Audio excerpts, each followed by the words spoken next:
항상 대한민국에 정확하고 빠른 소식을 알리기 위한 시스코크입니다. 구독과 좋아요는 영상 제작에 큰 힘이 됩니다. 대한민국이 직접 개발하고 생산한 KF-21 보람의 전투기에 새로운 스텔스 기술 개발로 인해 중국의 군사 매체들이 발칵 뒤집히는 사태가 벌어졌는데요. 바로 대한민국의 연구진들과 개발진들이 완전히 새로운 개념의 차세대 스텔스 프로그램 소재를 개발 완료되었다는 소식이었습니다. 우리나라가 직접 개발한 스텔스 프로그램이라는 신소재를 KF-21 보람의 전투기에 적용하게 된다면 스텔스 RCS 저피탐 수치를 봤을 때 미국 공군의 다목적 조인트 스트라이크 파이터인 F-35 전투기의 스텔스 성능과 동등하거나 오히려 적 레이더 반사 면적 비교에선 미국산 F-35 전투기를 능가할 수 있다는 평가가 나와 전 세계적으로 한국 공군이 전력 증강에 대해 큰 관심을 한 몸에 받게 되었습니다. KF-21 전투기는 미국의 F-22 랩터 스텔스기와 유사한 형상을 하고 있어 외신들은 미니 랩터라고 부를 만큼 닮았습니다.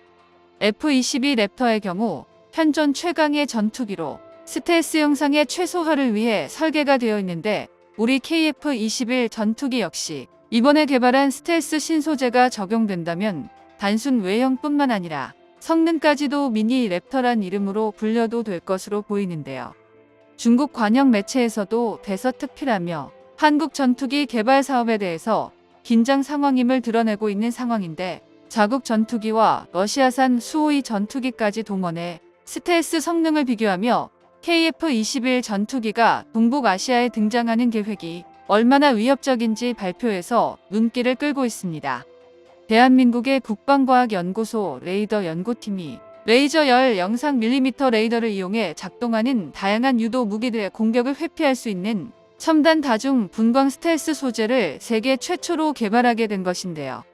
우리 연구팀이 개발한 소재는 가시광선에서 위장색을 구현하고 공격 무기의 추적을 회피할 수 있는 다양한 파장의 광을 흡수한 뒤 반사시키고 밀리미터 레이더를 흡수하는 복합 기능을 가지고 있는 놀라운 성능을 가졌습니다. 새로운 소재가 가능한 것은 약 200 마이크로미터 두께 유연 한기판에 마이크로 크기의 금속 패턴 혹은 플라 카모주 튜닝, 반도체 금속 패턴 구조를 제작해 기존보다 더욱 발전된 스텔스 기능을 구현했기 때문입니다. 개발 시작 전 한국항공우주산업의 기술 지원을 받은 우리 기술진들은 실현이 어려운 스텔스 프로그램에 좌절을 몇 번이나 했었지만 지속적인 실패를 통한 데이터를 축적해서 마침내 경이로운 결과물을 탄생시켰습니다. 이번 연구를 통해 개발된 최첨단 스텔스 소재는 KF-21 전투기 외에도 다양한 군사 장비에 부착해서 사용할 수 있는데요. 연구개발팀이 개발한 다중파장 스텔스 소재는 열광학 분야에서 세계적인 국제학술지에 첨단 과학 소재로 2차례나 게재됐으며 관련 기술에 대해 다수의 국내외 특허를 출연해 이 분야에서 국제 표준을 선점했습니다. 극비리에 KF-21 보람의 전투기에도 적용시켜 스텔스 시험을 진행해 전 세계를 놀라게 했는데요. 한국 연구진이 발표한 연구 결과는 기존의 피탐지 중심의 레이더 스텔스 기술과 별개로 첨단 미사일 공격 무기로부터 생존성을 향상할 수 있는 새로운 스텔스 기술입니다. 대한민국의 신개념 스텔스 기술을 이용한 국방 핵심 기술 연구 개발이 더욱 활발하게 진행될 것으로 예상되는데요. 특히 새로운 스텔스 기술의 원천 기술을 확보하고 첨단 무기의 실제 응용이 가능한 연구 성과를 확보함으로써 국내 방위산업 국제 경쟁력 향상에 크게 기여할 수 있을 것으로 기대됩니다. 또한 전 세계가 한국의 신개념 스텔스 기술에 주목하는 것은 단순히 레이더에 안 잡히는 것을 넘어 전투에서 조준 자체가 불가능해 전투기의 생존성과 제공권을 쉽게 장악할 수 있기 때문입니다. 중국 매체는 특히 스텔스 소재 말고도 A사 레이더 등 통합 전자전 시스템에 깊은 관심을 보였는데요. 대한민국이 자체 개발한 A사 레이더의 최대 탐지 거리는 약 500km이며 1m 미만의 표적도 선명하게 감지할 수 있다고 소개했습니다. 이는 자신들이 가진 레이더 성능을 훨씬 웃도는 것으로 러시아가 개발한 레이더뿐만 아니라 전 세계에서도 손꼽히는 뛰어난 성능이라고 설명했습니다. 또한 전자광학 표적 추적 장비와 적외선 추적 장치를 탑재한 레이더가 꺼진 상태에서도 표적을 탐색할 수 있다고 전했는데요. 레이더는 전자전 장비에 의해 쉽게 추적할 수 있어 정확한 위치를 알 수 있지만 나머지는 추적이 어렵습니다.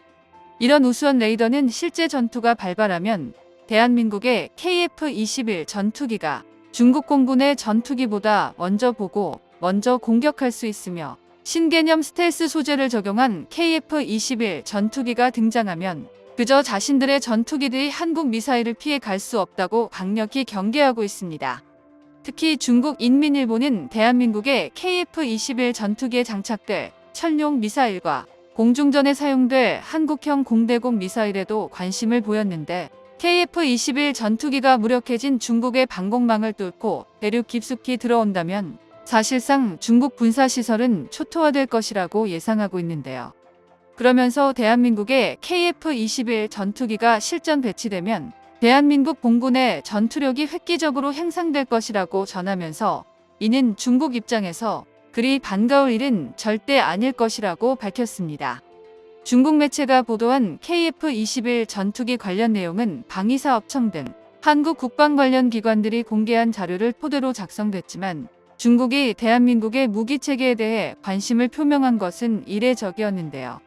그 와중에 중국에서는 이뤄내지 못한 것을 항상 소국이라며 무시하던 대한민국이 순식간에 성공하니 중국 정부에서는 당황하지 않을 수가 없었을 겁니다. 일각에서는 대한민국이 개발한 소재로 KF-21을 제작한다면 블록3 단계에서는 보람의 전투기가 F-21 랩터 수준의 저피탄 면적을 구사할 수도 있다는 평가가 나오고 있습니다. 대한민국의 항공산업 관계자는 스텔스 시험과 관련해 지금 계획된 개발 일정보다 한 달가량 앞당겼다고 말하며 순조롭게 진행되고 있다는 것을 밝혔는데요. 이렇게 항상 한국을 무시해오던 중국조차 미국의 스텔스 전투기만큼 한국의 KF-21을 경계하자 인도네시아에서는 난리가 났습니다. 최근 인도네시아는 폴란드에 적극적인 관심을 표현하고 대한민국의 신기술 개발 발표가 있기 전에 프랑스 전투기를 구매하려고 기웃거리며 현재는 미국산 전투기를 구매하려고 여기저기 들쑤시고 다니고 있는데요. KF-21 보람의 전투기의 개발 분담금은 못 내고 있으면서 다른 전투기를 구매하려고 하는 모습에 대한민국 국민들 모두가 배신감에 치를 떨었습니다. 우리 대한민국 내부에서는 인도네시아가 도입하기로 했던 48대마저 국산 도입본으로 돌려 생산 단가를 낮추고 대한민국 공군의 전력을 강화하는 데 사용하며 인도네시아에게는 단 한 대도 내어주지 말자는 이야기까지 돌고 있습니다. 대한민국의 스텔스 프로그램 소재로 또 한 번 전 세계를 깜짝 놀라게 한 우리의 연구진과 개발진에게 박수를 보내며 KF-21 보람의 전투기의 성공적인 비상을 기대합니다. 정보가 도움되셨다면 구독과 좋아요 부탁드립니다. 이상 시스코크입니다.